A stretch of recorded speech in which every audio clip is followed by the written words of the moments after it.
David. This is Jim Ziegler. Oh, golly. Got a little confusion here today. Anyway, Jim Ziegler, the Alpha Dog, and this is the Dawg Pound. Oh, it's so And, funny. oh, I got to tell you, the Dawg Pound has done some transition.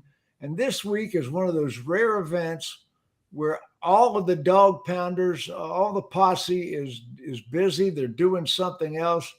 Bobby Heron is booked. Jennifer Briggs is booked. Max Zanin is booked. And I had David Rosick on, and guess what? His technology didn't quite work out today. So it's just me and April Simmons. Hello, April. Hey, you know what? It's all good. This will be a fun opportunity, and now there's only one of us to interrupt the other one, so this should be interesting. Well, you can't be endorsing Max, and Jennifer can't fight with Max. The theme of the show is are your processes obsolete? Now, you are with the Horne Automotive Group. You have how many? 13 stores? Yep, How busy. many how many processes are obsolete in these stores today? Here's the thing. There is what we call the tried and true process, right? And the tried and true process is not obsolete, nor do I think it will ever be obsolete. And that is the what I call the outline process, right? So whether you call it the steps of the sale or whether you call it, in service we have a process, everything has a outline process.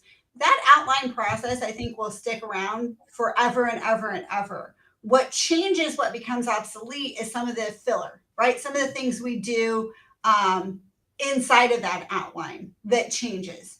So, Okay, I've always taught the road to the sale was with us forever and ever and ever. And I say the road to the sale didn't die. no, We just injected technology into the road to the sale. correct, Does that correct. make sense? And it's 100% accurate. It totally makes sense, and it's 100% accurate. So it's the outline stays. It's the in between, the filler stuff that changes that we've had to adjust, and some of it's technology. A lot of it is, but then it's also how the people use the technology that I do think changes it. And this is one of my most frustrating ones. So we'll just get to a frustrating one that I think is absolutely obsolete and extremely infuriating. And that is the lack of communication between the vendor partners to make sure that the conversation Hmm. Now, see, comes. I hate that word. I hate that word. No vendor is a partner. When Uh, vendors start telling me they're a partner, no, you are a servant to me. I pay you. You are, excuse me, you are not my partner. You never were my partner. Don't you, that is so deceptive when a vendor tells you, "Hey, we're your partner." No, you're not. Bullshit. You never been my partner. I'm paying you to do a job. well, You I think some of them are. I would Oh, come on.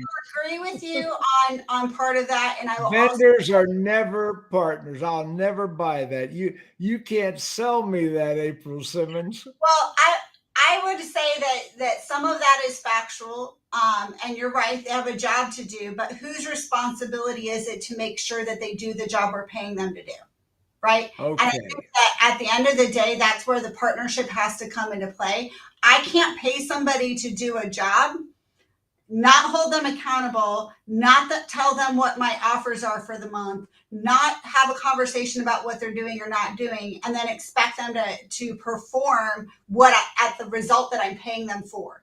So I do think that partnership, that word comes into play because both parties have to come to the table in order for it to succeed. You can't just pay somebody and think it's going to work. Okay, I will allow you to believe that these people are your partners. Okay. I'll allow you to believe that. Perfect. Okay. Okay. But one of Okay. those cases When we I should. started teaching sales, the road to the sale started out, and we're talking variable operation, the sales department right now. We're not talking service, so we're talking sales department, not fixed operations, variable. Meet and greet the customer. establish a relationship, select the vehicle, present the vehicle, demonstrate the vehicle, uh, TO to write up and negotiate the deal, TO to finance with a quality turnover, deliver the car the way the factory wants the car delivered, and follow up. That was the 11-step road to the sale that we all grew up with. Exactly. And it's the same Okay, Facebook user here just wrote a book. I need to return to the basics. I think we are all pretty spoiled over the last couple of years. It's true that customer expectations are vastly different. I'll put those on the screen. There we go. But we have a job as sales professionals to take control, present and build value, and negotiate. Yes, I believe that wholeheartedly. But still in all, digital retailing has replaced some of the road to the sale. But still in all, it hasn't. it hasn't. It has not. And here's where we miss this. And I'm just going to tell you, when I first went into internet, this is after 8 years in finance, after 7 years on the desk, then I went into internet.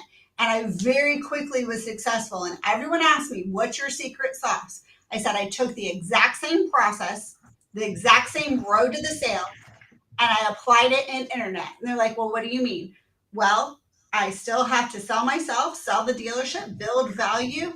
All of those things still exist. I'm just doing it like this and like this, right? So interject digital retailing now. The same is absolutely true. Digital retailing is just like the new age. Hey, we moved into email and we moved into the phone call and we started selling cars that way. Now we've added digital retailing, which is just another form of communication, connecting you. Okay. I was trying to allude to that. You're right. It's the same road to the sale. There is no difference. The difference is just the space that we're using to communicate. We've gone from the showroom floor to the email to the text message to now live chat DR on our website. There's no difference. Let's tear the road to the sale down. Let's you and I tear it down. Meet and greet the customer. Yep. Okay, now meet and greet the customer. That happens on the lot. Some people still walk on the lot. I mean, there are still a number of customers that just show up. They've been on the internet, but they are not internet customers as such, right? So there are customers that walk on the lot and we still meet and greet them. But then we meet and greet them on the telephone. There are people that call the dealership to make an appointment. There are customers that contact you on the keyboard. Right. You know? Okay. How else do they contact us? Instantaneous chat, email, phone, text message, Facebook Messenger, Google My Business messages, pretty much anywhere you can, anywhere. Okay, so there's a lot of, but they're still met and greeted, and so the BDC in some cases has to handle a lot of the road to the sale. Yeah, and it depends. I don't think it's any one person's job. A meet and greet is anybody's job who is going to be meeting, hence, and greeting the customer regardless of where they're at. The difference is this, and I use this analogy a lot when I'm training on sales managers or I'm training other people on the internet and some of those things. Let me ask you this. You're running a store, you're the GM of the store, Jim, and you see somebody walking around your lot. How long before you lose your ever-loving mind that nobody has gone out to meet and greet that customer? How long? Oh my gosh. When I was physically managing stores, I wanted my salesman to, if it was 30 seconds, I had a salesperson. There was always a place in the dealership we called the point. Mm-hmm. And I always wanted a sales representative on the point. Yep. And in the day, we built big sales towers, and the sales towers were on the corner of the showroom that had the greatest peripheral view of the lot. And see, managers had to be aware, hyper aware. Hyper awareness is something we always taught, to know every step of the sales process as that step was happening. I want to know what my salespeople were doing. And today we have electronic monitoring because we have to watch the process. Okay, so Jim, you said 30 seconds. 30 seconds. Losing your mind if a customer is walking around your lot unattended, not getting a meet and greet. However, how many of our customers end up going to voicemail that we don't even answer the phone? How many of our customers now you're pissing me off. Now you're pissing me off. Okay. Because who is the one person that blows more deals than anybody in the dealership? Anyone who does not communicate and meet and greet the customer. There is a person. There is a person that blows more deals than any other person, and that is the receptionist. A dealership have a reception because the receptionist believes it's his or her job to get the customer to voicemail. And the biggest sin in a dealership today is that people do not answer their phones. They let it go to voicemail. We're not a group. We do not have voicemail. We don't have it. You don't have it. We don't have voicemail. Horne Automotive, 13 stores, 14 stores. You do not have voicemail. Nope, because person needs to answer the phone. Exactly. Okay. Customers do not talk to voicemail. Right. You dumbasses out there, you're letting your customers go to voicemail.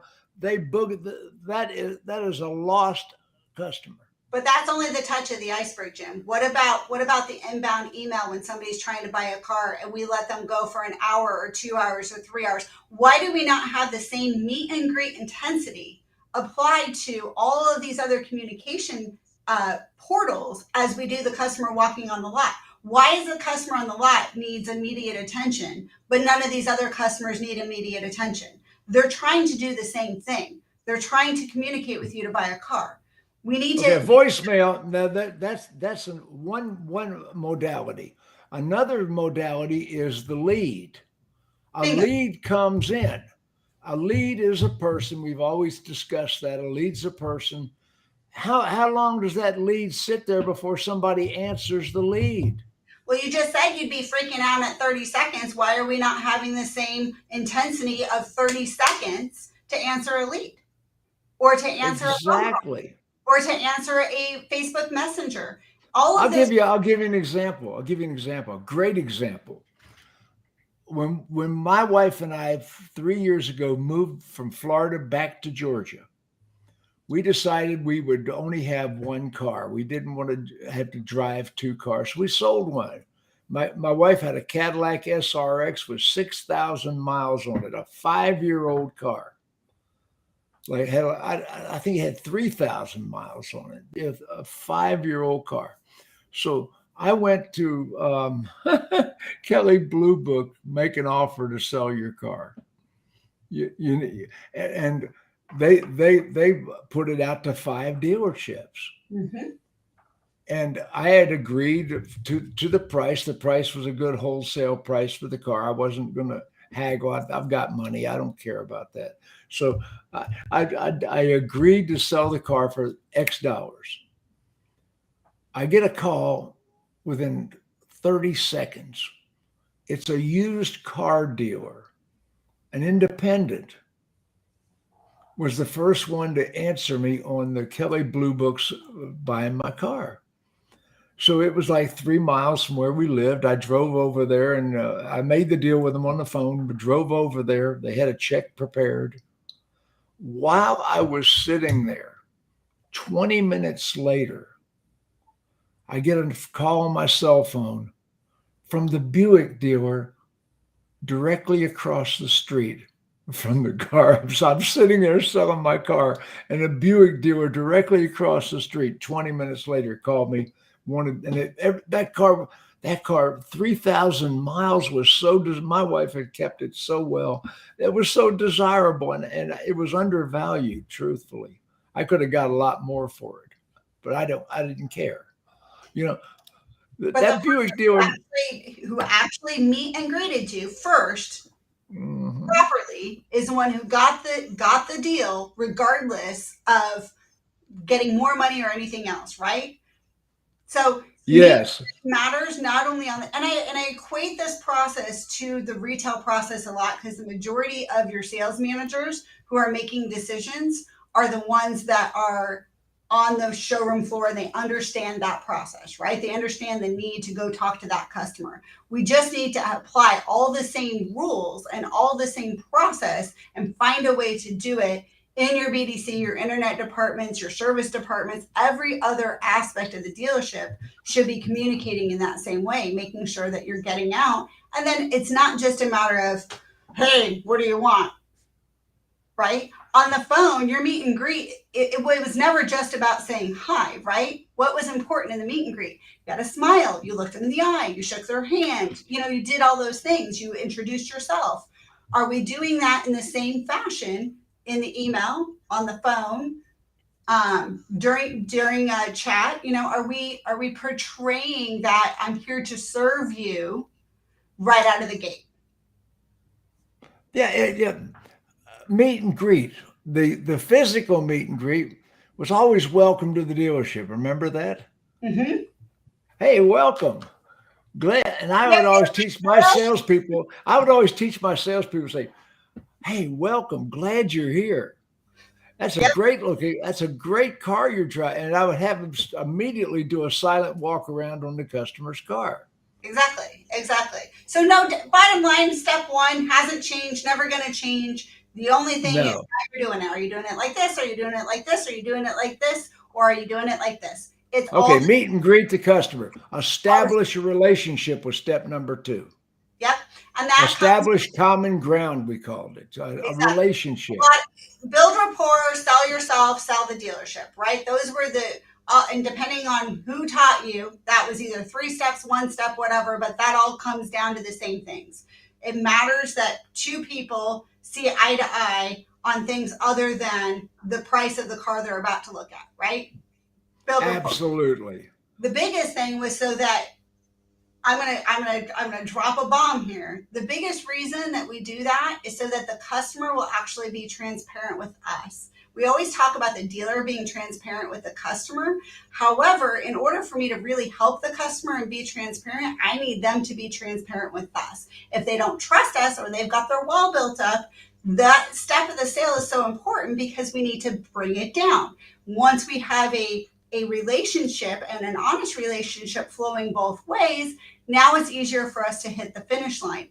We were told early on, and I still agree with this 100%, whether you're talking marketing or you're talking about the actual physical in-store session, that if you spend more time, if you spent 90% of your time in the building rapport, sell yourself, sell the dealership, then you can do all the rest of the sale. There are 4 subjects you can talk to people about that will make them like you if likability is there.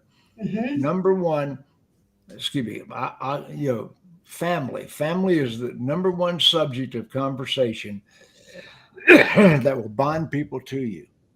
Occupation is the second one. What do you do for a living? Recreation. What's your sports? What's your hobbies? And then motivation. What's your future? Where do you intend to be 5 years from now? What's your plans? Different people respond to motivation. Like I got a college student. Hey, what are you going to do after you graduate? That's the motivation part. What's your plans? Where are you going to be? Oh, you're going to buy a home? So you're getting out of prison. You're going into prison. Just whatever. Whatever. But family, occupation, recreation, motivation. I have mastered that. I can sell a car in an elevator. Okay, so here's the real question though, Jim. How does that same exact step, which we all agree is super duper important, how do we do that step if they're not in the showroom? Okay, how do you do that on the telephone? How do you do Of that course, on the How do you do that? telephone. Okay, telephone skills is an entirely different thing. I mean, when I'm on the telephone, I always stand up. I do. Don't sit down. Pacing is cool. It is. Do you do that? I've always been a pacer. Even when we were Yeah, still connected, I'd have, the big old dragging the wire across. exactly. But now that we've got headsets, and I was an early adapter to headsets. I was wearing headsets on the telephone long before anybody I knew was doing it, so I could walk away from the phone and still have contact and use both hands. Correct. Correct. Well, when I was an F&I manager before I took over dealerships, I'd need both hands, so I would talk to the banks with a headset. Yep. Yep. So yeah, so But talking building phone rapport. skills, Yeah. So phone skills. phone skills, but you're also talking about how do we build those 4 pillars of rapport building, right? That you just discussed. Whether With a it's keyboard. career, all those things, right? You can do it. Here's the first step. Number 1, when you get a lead or you have somebody talking to you, a lot of times you can tell where they work or what they love based on the name of the email. So if my name is April loves cats, April loves cats at gmail.com, right? What do I know about April? She loves cats. Maybe in my email response to her, I should make some sort of comment about cats, right? Hey, I love cats too, right? Like whatever it is, you find those common connectors. If somebody's email address is a .edu, what do I know? They work in education, right? So I can start to build rapport via email, just like they were in the showroom. Unfortunately, we have this idea that we can't communicate the same way if we're not face to face, which I call BS on. We absolutely can. You need Well, if putting you look at if you look at a text or you look at a keyboard conversation as a chat room, you how do you build rapport in a chat room? in the exact same way as we are right now, face to face. The whole key is to try to Mhm. take the conversation face to face. Is it easier to not type and to talk the way we're talking right now? You and I are on a Zoom podcast, correct?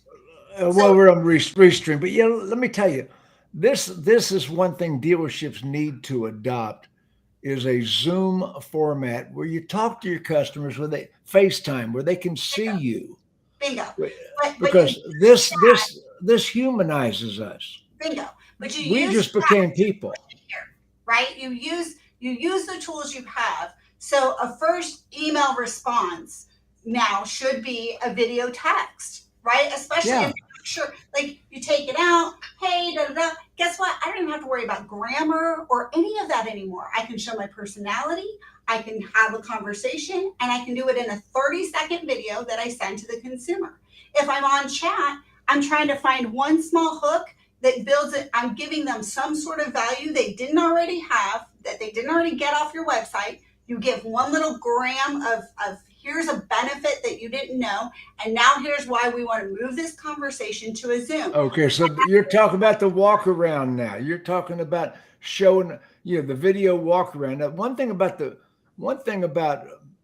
select a vehicle, it was always meet and greet the customer, establish a relationship, select a vehicle, present the vehicle. That was the walk around. So Bingo. meet and greet the customer, establish a relationship, select the vehicle, present the vehicle. That was always the first 4 steps in the old road to the sale. So here's the thing. I still prefer all of that to be done at the dealership as much as humanly possible, and I'll tell you why. Because over 80% of consumers still leave the dealership in something other than they intended to buy before they came in. So 80% of customers don't buy what they came to buy. correct. And So I know one thing you demographic. BDC people, one thing you BDC people need to do is think switch. Always think switch. People are not going to get the car they came to buy. Bingo. And so when they call up and you get a feeling, if you are a pro, you get a feeling that they really can't buy the car they want to buy. How many times that happened? all the time. We got people coming in, they can't buy that XLT. They need a pre-owned. So you should have several backup cars in mind when that customer comes in. They And come in on the car they can't buy, or it really is out of their budget, out of their range, whatever.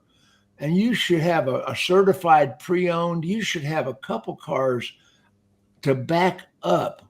If you're smart, if you think and you know what kind of people you're dealing with, you can many times have that right car sitting there when they get there. correct. But I want to go back one step. You have not earned the right to push, to showcase a switch, to serve up a switch, if you have not done a proper meet and greet and then done all of that rapport building. You can't talk about a switch car if you haven't earned the right, because you No. I was assuming we had the right. Okay, wait, right. I So got it's it. not- I got and it's ahead not of you. fair, because I do think that's super. I do think that's super important that people understand that you have to do that, and more now than ever. I think the art of the switch is probably, in fact, I've been on a soapbox all week at each of my stores. Every single one I've gone to visit this week. The GM meeting's going on today. All of my notes about what I wanted to have them cover today is all about the switch car, because I'm going to tell you right now, I am watching what's happening with my leads. I'm watching what's happening with day supply. I'm watching what's happening with new market.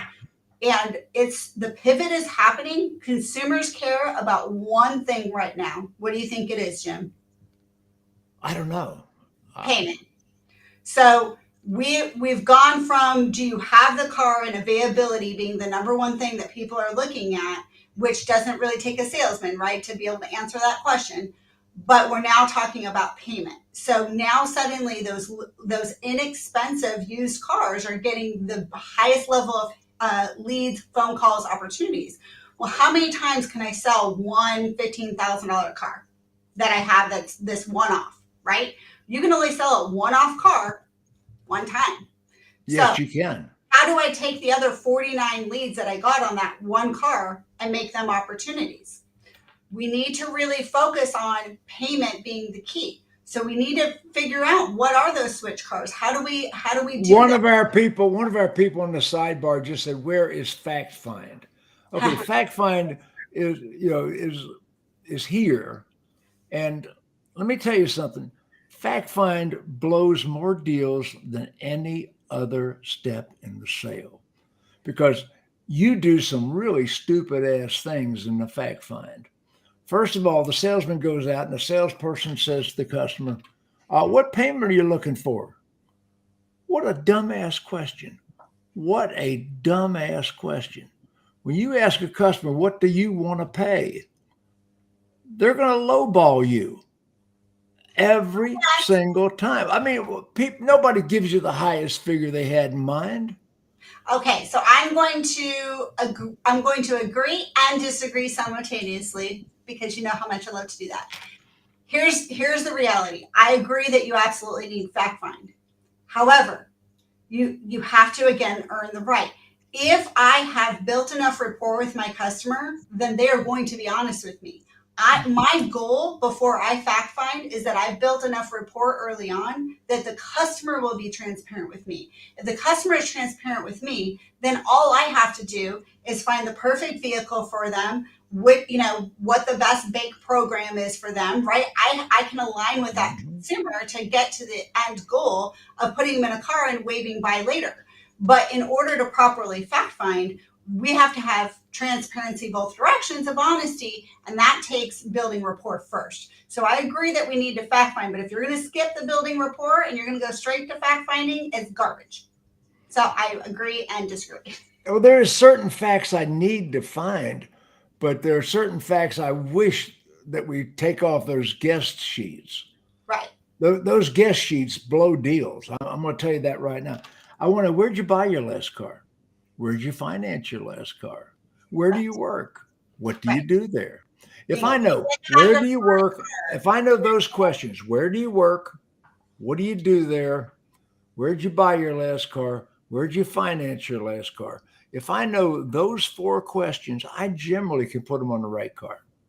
The only other one I ask, and those are ones I've always used as well, is what do you like about your current car? And if there was What do you one, like about your current car? if there's And one thing you could change about your current car, what would it be?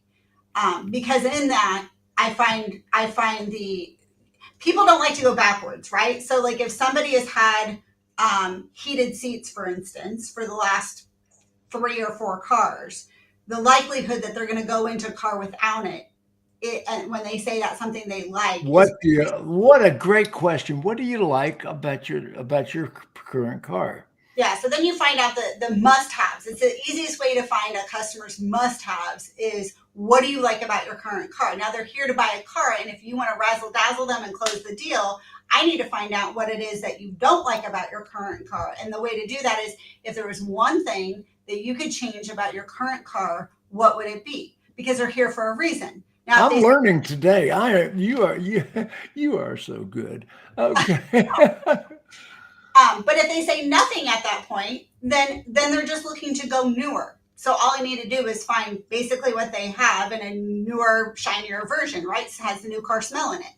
If they say, "Oh, well, I need a third row seat because we're about to have, our fourth child," or whatever the case may be, then I know exactly what trim level I got to put them on because I've asked all the other questions you just asked, right? So I've got a pretty good idea of where the credit's at based on the bank they were at, all those things, right? So all that's in my head back here. But now I just need to find out what's actually going to make them tick and actually get them on not just the right car, but the right trim. Exactly. And okay, now here we go. Meet and greet the customer, establish a relationship, select a vehicle, present the vehicle. That now the walk around is something that we don't need to do as much as we once did. Customers are pretty informed today. If they're on the and like you say, 80% of them are not going to get the car they came in on. You need to have that in your head all the time. They're not going to buy this car. They might buy an upgrade to this car. They might buy a downgrade to this car. They might buy a certified pre-owned, but most of the time they're not going to get the car they're calling on, but they're going to get something similar to it. Bingo. So Now, here's the thing. A lot of times it comes down to, and where we find it out actually is in the walk around. So I'll give you a perfect example. Most of us now have videos on our website of the vehicle. So there's like basically a walk around happening, right? You see the whole outside of the vehicle. You see the whole inside of the vehicle. You know what features are on the vehicle. Okay. But there is still, just because I have a tape measure that says this should fit inside this, doesn't mean that it actually does. So why do people make changes or decide on a different vehicle? A lot of times it has nothing to do with money. It has to do of it actually doesn't work. So emotion right, sells cars. stroller, right? People have kids, they have strollers, they have all this stuff they need to carry. They think it will fit. We work a whole deal out. They bring in, they got the stroller, and guess what? It doesn't fit because The it fits. stroller doesn't fit. Doesn't fit. Or perhaps a short person like myself, right? I'm going to sit in the driver's seat of a car differently than you are in the driver's seat of a car. So is it comfortable? Can I fit all the buttons I need to hit? Does it work for me? Does it fit my body? My wife doesn't have blind spots. Right. So all of those things matter, and that goes into the building rapport, but then it is part of the walk around. So the walk around, if the customer does not want to come in, really you want to get the customer in before the walk around happens. However, if they won't, you need to go a step further in trying to figure out what things are important. And maybe you go find a person and say, "Hey, how tall are you?" "Okay, perfect. I tell you what, you're 6'2". I'm going to go grab my friend over here who's 6'2". We're going to put him in the vehicle. I'm going to take a little video of it and show you how that works. You know what I'm saying? Like that's a true. You go to that extreme, April. Do you really? On times I have. Yeah. Because it's a waste of my time. Here's the thing. I'd rather put more time up front than a lot of time later. So if I work out an entire car deal, I pull your credit, We work out all the numbers. You say, yes, we finally get to the deal. And you know how much back and forth that takes if they're not sitting in front of you? It's a lot, right? We put all this time and energy in. You walk into my showroom to pick up your car. I've got a salesman who's excited. I've got a detailed car ready to deliver. And you go, oh, well, this ain't going to work. Exactly. You know how much time I wasted? I wasted a whole lot of time. So to me, I'd rather be proactive versus reactive. I like to make sure that at the point that they're ready to work numbers out, that we're on the right car. And when I say workout numbers, I mean the full numbers, not a price, the numbers, right? We're talking about a trade. We're talking about credit. We're talking about payment. We're talking about down payment. We're talking about the Foursquare. If I'm ready for the Foursquare, I want that done in the showroom. If I can't do it in the showroom, then I want to give the whole experience as if they're in the showroom. Exactly. And that, to do the Foursquare correctly, to do it correctly, and I'm the master of that. I mean, that we're in my realm now. I mean, we have just got it. We've just got, okay, the word tracking is very important. Mm-hmm. The word tracking. Mr. Customer, the market value of the vehicle you are purchasing is $36,000. Now, listen to the exact words I just said. Okay, first of all, I don't ever want to take an offer from the customer. The first offer is made to the customer. Understand that. Don't get all involved in what they want to pay. If you're going to do a negotiation, and the majority of dealerships still negotiate, if you're one price, then the one price is the full price. But once and all, when you show them the price, the market value of the vehicle you are purchasing is $36,000. I just told the customer, you're buying a car. There's a lot of psychology in this. Yep. The market value, now the manufacturer has given you a cashback rebate, and we're getting rebates again. I just saw that on the news the other day. A commercial came on, and I forget which brand it was, but I had a rebate again. I haven't seen rebates in years, But anyway, okay, the manufacturer's giving you a $3,000 cashback rebate, leaving you an adjusted sale price of this. Now, Mr. Customer, our professional buyer has looked at the car that you are selling to us. Now, listen to the word track here. I didn't say my used car manager put a number on it. No. Our professional buyer looked at your car, and based on cars we bought and sold recently, we're willing to buy your car as part of this deal for $18,600. Now, we'll be paying off your balance to Navy Federal Credit Union as part of the deal. We'll be paying off your balance. Now, Mr. Customer, as you know, I love this, as you know, the strongest closing phrase Ziegler ever invented. As you know. If you didn't write that down, you missed something. Mr. Customer, as you know. Put it up there, Tim. Okay, good. And when you say to somebody, as you know, it implies they're supposed to know this. And they're going to feel like a dumbass if they admit they don't know it. So, Mr. Customer, as you know, the banks in our town, including Ford Credit, would like to see a down payment of about 20%. And in your case, we're going to need a down payment today of $7,853, which will give you an adjusted investment of somewhere between this number and this number, depending on your personal credit. Now, if I know their credit, I'll give them an exact number. Right. And so, Mr. Customer, the last thing you say, write me that check for $78,000 or $7,800. Make it out to Good Dealer. Jim, I got a question for you. How does it affect, can it affect the interest rate and therefore the payment that a customer receives based on how much cash down or trade equity? Absolutely. And I teach that. Okay. I teach that. Okay, first of all, let's continue the word track. I want your reaction. I got to follow up. The salesperson just said to you, write me a check for $7,853. The last thing you say is write me a check. You don't say, do you like the payment? No, you go to the payment. Mr. Customer, as you know, the banks in this market, including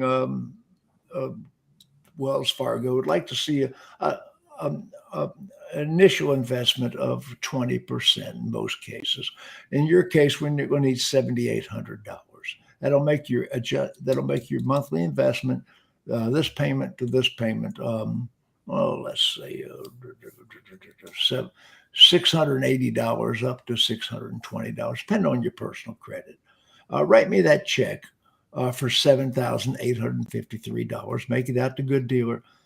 And what's the first thing the customer's going to say, April? I don't have that kind of money.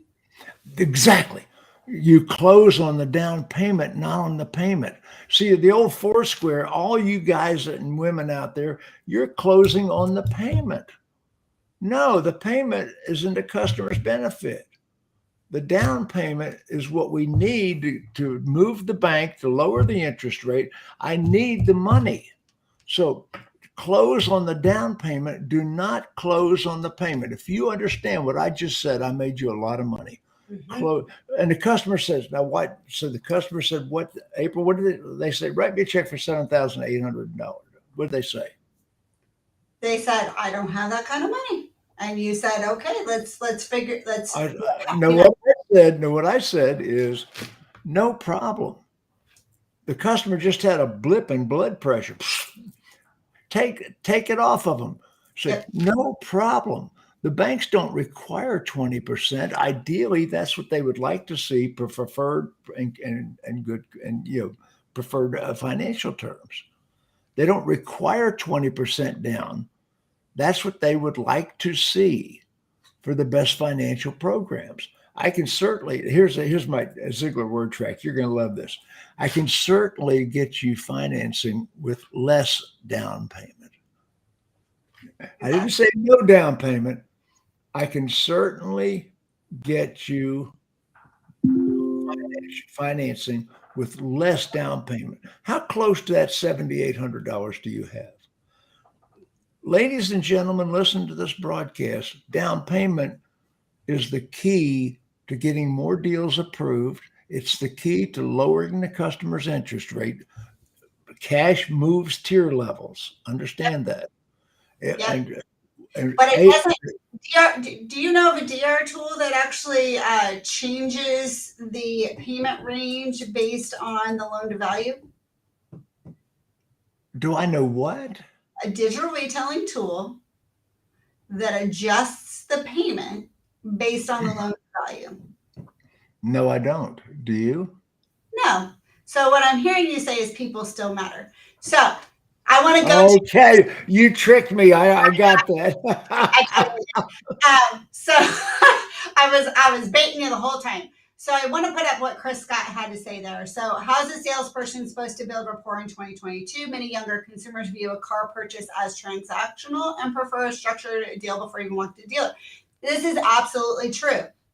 So Chris, it goes back to what we've been talking about the last few minutes. You need to apply all the same ways we build rapport, but find ways to meet the younger consumer where they're at. We all have one of these guys right here. So we all can do text video to build rapport before the customer comes in. We can, at worst case scenario, if I've earned the right and we've gone through all the other steps and I've gone out and done a virtual walk around with them and done all of those things, ideally, if I'm working out the numbers and going through the conversation that Jim and I just had, it would be done in this fashion. So that is all. If they won't come into the showroom, you can still, I'll sell a car to anybody. I don't care how. I'll do it here. I'll do it here. I'll do it here. It doesn't matter. But the steps. I've done that on the telephone, April. I have actually worked. I have sent the customer a worksheet. Same. I've actually worked out a deal with a customer on the phone, on the keyboard. So let's talk about building rapport though, because that's the Mhm. specific part of this question. So there's a couple different things. Younger buyers are going to look at you everywhere other than where you're at before they will decide to conduct business with you. So building rapport, one of the best ways for you to do it to reach younger consumers is be where they are. So make sure that I'm showing who April Simmons is on all of my social channels. Every single salesperson is showing who they are on your social channels, on your website, on your Google My Business. The reason for that is that your younger buyer is going to try to find that person. It isn't really transactional for them. It comes across transactional because by the time they've come to you, they've already done all these other things over here. Okay. So now if you've done a good job of building rapport on your social channels, by the time they get to you and you're at that transactional spot, we're again going to do a proper meet and greet. We're going to get to them in a timely fashion. We're going to say something nice. We're going to try to fact find with them and find out what's important to them. What do they currently what do they like about what they're currently driving? Which, by the way, if you ask that question in an email, you also find out real quick if they've got a trade-in without saying, hey, do you have a trade-in? Right? Never say, do you have a trade-in? There's always ways to find What it. do you That's a like? great looking, car. Physically, No, again, we're talking about the consumers not in the showroom, Jim. So if they're not in the showroom, one of the yeah. ways to ask, what do you like about the current vehicle you're driving? What do you like about it? What a great question. I learned that today from you. It's Yeah. one of my favorites. And it's a great way to not only build rapport early on with the consumer, but to find out if they have a trade without asking, do they have a trade? So that is one of the greatest ways to do that. But the bottom line is, Jim, everything we started off saying, all the steps of the sale are here and will be here forever, in my opinion. It's just They've transformed the modality that you're talking to the customer, the keyboard, the telephone, the right. texting. Now, there's so many ways, and the customer may never ever come in the showroom. We Right. may deliver this car at their home. We may Carvana their ass. I mean, so there's all kinds of ways we're going to do this. Exactly. But the thing itself is still the thing itself. So music is still music, right? We used to listen to it on record and 8-track and then cassette tape and then CD. And then now we stream everything we listen to, right? But music's still music. In my opinion, the process of car sales and car sales is still the same. It's just the way in which But the road to the sale turned into building blocks. Because one thing in the road to the sale that I have moved up to the front. Okay, this is a customer that physically shows up. Now, the biggest skill a salesperson or a BDC can have right now, of course, is the appointment. The appointment, and that's the kept appointment, the manager verified appointment. The manager called behind the person that set the appointment and verified the appointment. And we sent the customer an email like a doctor or dentist with an appointment reminder card.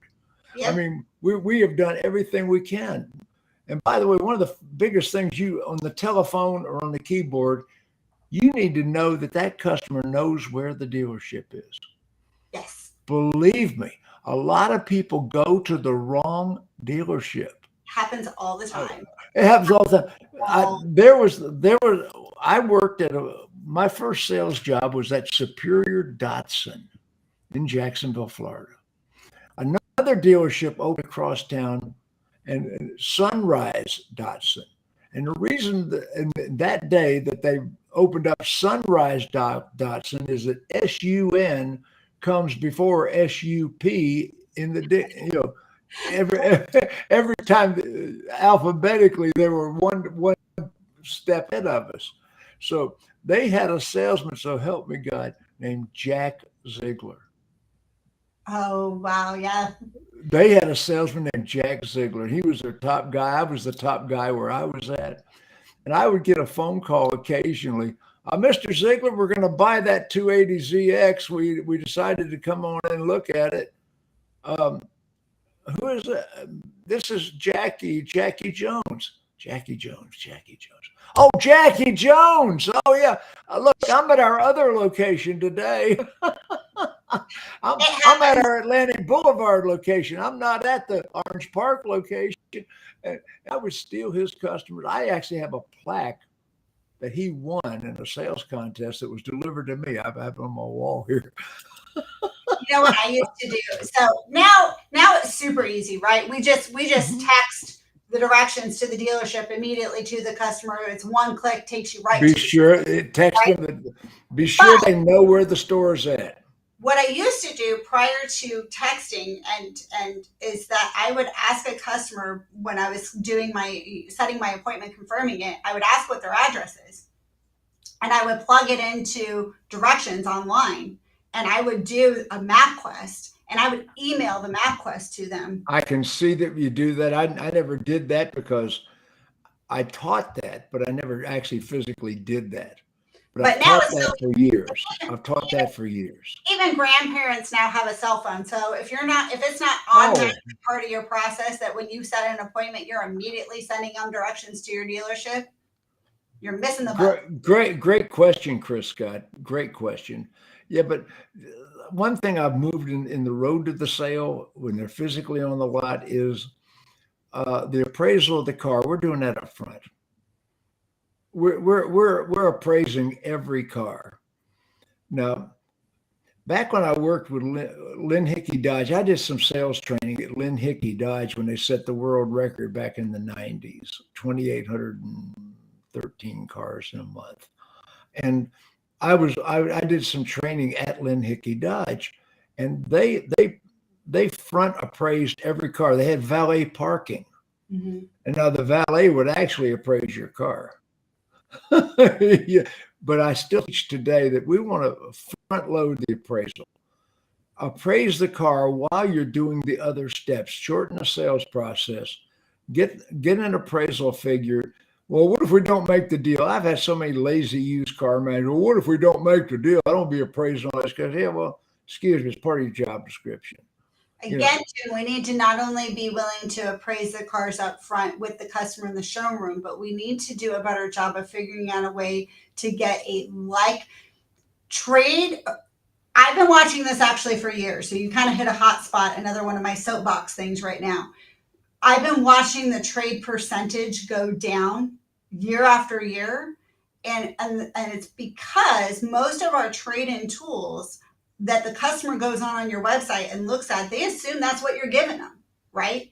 So if you have a conservative number, because, we don't want to tell them a number we can't actually give them, and you have too conservative a number on your website, and that customer comes in and says, no, I don't have a trade. Let me just tell you all something. Customers don't all of a sudden not have trades. They didn't all give their car to their nephew. These customers are selling the car prior to coming in and seeing you because your trade-in tool did not give them the high enough value that they were given from somebody else's online trade tool. People are shopping trades now harder than they're shopping the price of the vehicle. They'll sell that car to CarMax in a heartbeat. Absolutely. So if you are not willing to give an aggressive trade figure up front, not only at the store, but online, you're missing it. I agree with that. So the front loaded appraisal, give the customer an aggressive figure. We're trying to make a deal. If you've got a customer that is transactional on the phone, transactional on the text, make a deal. Yep. Make a deal. Don't be afraid to make a deal. Don't be afraid you're going to shop. You make a deal. Absolutely. And because your direct retail tools are blowing some deals for us, folks. Exactly, which is why you have to be very careful. You have to, and I tell people all the time, if I can give anyone a great piece of advice, be a customer. Be a customer. Pick a car, pick a trade, and then go shop all your stores as a customer, and then shop your competition as a customer, and you will literally easily find where you need to make adjustments and tweaks on the back end to ensure that your digital retailing tools that we're all forced to have, so you might as well utilize them to the best, is not telling your customer to not buy from you, because a lot of them are. If you're having a problem getting in contact with your leads, your DR leads, after the fact, you can't get a hold of them, it's probably because they didn't like what they saw, and they probably liked what they saw somewhere else better. So you need to shop yourself, and you need to shop your competition find out where those weak spots are, go back to your DR tools back end and make the adjustments so that you shine brightest and you're not telling your customers to go somewhere else. As soon as I get a one-to-one conversation, we can figure it out. We can figure it out. If my tool told them way too much for the trade, great. Let's work on trying to bring it down. Maybe we can offset it by a little more down payment or a little bit higher payment. There's a lot of massaging that comes to an art of making a car deal. But if you don't get the swing at the bat, you can't hit a home run. There's no home run that happens if you can't stand up and get the swing at the bat. Okay, here we got David. David Bentley said that we need to value the trade and walk around the trade with the customer. He's talking about devalue, I believe. Okay, when you walk around the car, if there's time, and the customer's physically on the lot, I want to devalue the trade. Now, devaluing the trade is just walking around touching every. You have to learn how to scowl. You touch it. You touch the dent, every dent. I used to blow through my lip. And so touch every, and the customer will tell you what's wrong with the car. Devalue the trade. Mr. Customer, has this car been smoked in? Mr. Customer, you did have an extended service contract on this car, didn't you? Sir, was this car treated against the environment? Did you have the environmental protection package? We pay a lot more for cars that had the environmental protection package. You didn't have it, or get it the next time. So you're setting up the service contract, you're setting up the environmental package, you're asking the customer, Mr. Customer, has this car ever had any physical damage? Have you ever had any collision damage? Has it ever been repainted or repaired anywhere? We need to know that. Because Mr. Customer, here's one of my favorite questions. When I present this car to my manager, we're not going to get any surprises when we pull the Carfax, are we? When you tell them that, oh yeah, I did. Then all of a sudden, all the wrecks, anything they had, Mr. Customer, this car had any body damage? Has it ever had any major repairs? Any engine work or transmission work? Mr. Customer, do you have the maintenance records? Or do you have the maintenance records on the car you're selling me? Sir, our car is certified and bears a warranty. Yours doesn't. And so David's right. I agree with what he's saying, but I just want to reiterate that you don't get the opportunity to walk around and do the silent walk around with a customer if you lowball their trade online, right? You have to get the swing at the bat first. Then when the customer gets there, and quite frankly, I got news for most of you, the trade value really doesn't matter at all. Most consumers are still payment and down payment. That's what matters. All consumers are payment buyers. Even the people that say they're paying cash. I have bought cars, right? And I have borrowed against cash consumers. But if somebody starts saying, "Oh, well, that's not enough for my trade," what they're really telling you is, "I won't. That payment's too much, or you haven't built enough rapport." So you just need to make sure that at the end of the day, all of those things are utilized to try to push them past what they had in their head was their comfort level for payment and down payment. But that's what you're really working. You're not working all of these other. Everybody is a payment buyer. Yeah. Now, me personally, I'm a millionaire. I mean, I've got a lot of money. Not as much as some people, but more than most. I borrow against my own money. So when I tell somebody I'm paying cash, I'm actually borrowing that money. And usually the F&I manager can convert me if they just have a better deal than I have. So don't, when people tell you I'm paying cash, most cash is not cash. Bingo. Understand that. Bingo. Most cash is not cash. If you can teach people that, Bingo. There's a loan in the background, and even if it's yourself, even if you're borrowing from yourself, because you still pulled that money from something that was interest bearing, something, right? Because you just don't just leave crazy amounts of cash in their banking account, right? So my credit score is 832, and that scares you. We're almost out of this broadcast. You and I, we got to continue this. But one thing I'll tell you is don't be the number one thing that blows deals for salespeople and managers on the phone, on the keyboard, wherever it is. You're afraid of the money. Mhm. Don't be afraid of the money. And the reason most salespeople are afraid of the money is because confidentially they couldn't afford to buy the car they're selling. Most salespeople couldn't buy the car that they're selling, and that amount of money scares them. Yep. Don't be afraid of the money. April, we burned an hour already. I'm going to wrap up with one quick sentence to wrap it up, summarize it all. Wrap it up. A great conversation. I think more than ever right now, going back to the basics is super important, as most stores have staff that have never actually had to learn the basics. And as things are pivoting in our marketplaces right now, they will become super important, regardless of whether you're BDC, your internet, your frontline, it doesn't matter. You need to get back to basics, train your teams on how to put them into action and get prepared. And if you want to see this video and hundreds of other videos by me and by other experts on how to sell a car, how to manage a dealership, my complete F&I school, Ziegler on Demand, and it's free. I do not charge for online training like other trainers do. It's sales and management training, ZieglerOnDemand.com. My complete F&I school, my complete sales manager school, everything I teach, and other experts like April, Ziegler on Demand. April, thank you. This has been a great session, kid. Thank you. Hey, later, everyone.